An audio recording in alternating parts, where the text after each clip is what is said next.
Matt, tell us about the situation for you when this magnitude 8.9 hit. Well, it was absolutely unlike anything I've ever experienced before. I've been living here for 8 years now, and this was quite simply the biggest, longest-lasting earthquake I've ever experienced here. And that's it, because Kyung-la, our reporter there, was saying that she thought it was 4 to 5 minutes. Was that your sense as well?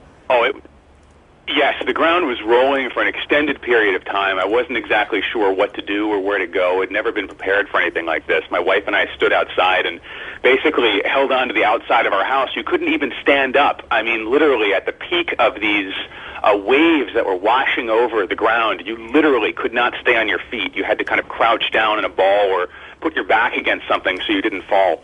And that's exactly what we did for the length of the duration of it, which I would say was about probably a minute to 2 minutes. It felt like a lot longer than that, let me tell you. Indeed. And are you saying that you live there, or that you're actually traveling there? I actually live here. I've lived here for the last 8 years, and I live on the west side of the city in a little section of Tokyo called Kichijoji. And yes, there are earthquakes from time to time, but we have never, ever felt anything on the magnitude, the literal magnitude of what we experience today. And that's exactly the story we hear. Now, Matt, as we are talking, we are looking at this extraordinary wave, another tsunami wave, moving toward the Japanese coast. And where are you located? Are you away from any threat of tsunami coming ashore?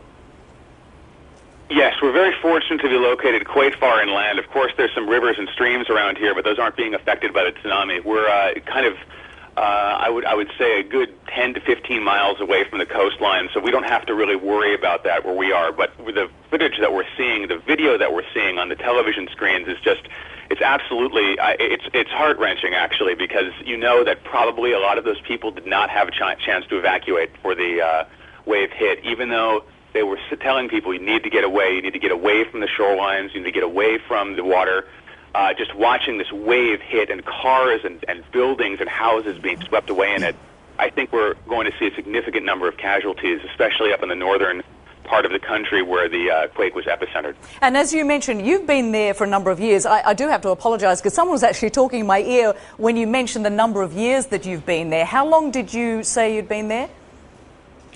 I've been here for 8 years. My wife is Japanese, and she's lived here most of her life. And I can tell you, this was something neither of us we were completely unprepared for this. It was a beautiful spring day. It was sunny outside.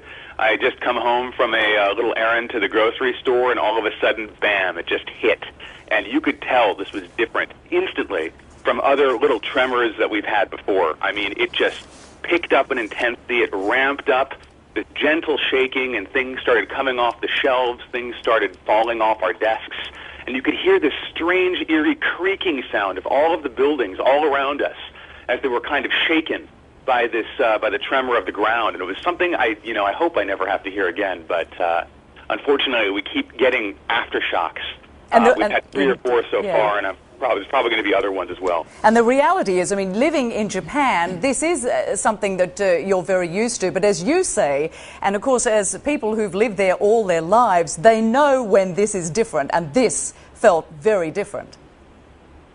It absolutely did. I think this is going to be a tremor to remember, so to speak, and I think people are going to be talking about this for a long time to come, because really, Tokyo hasn't seen anything like this in decades.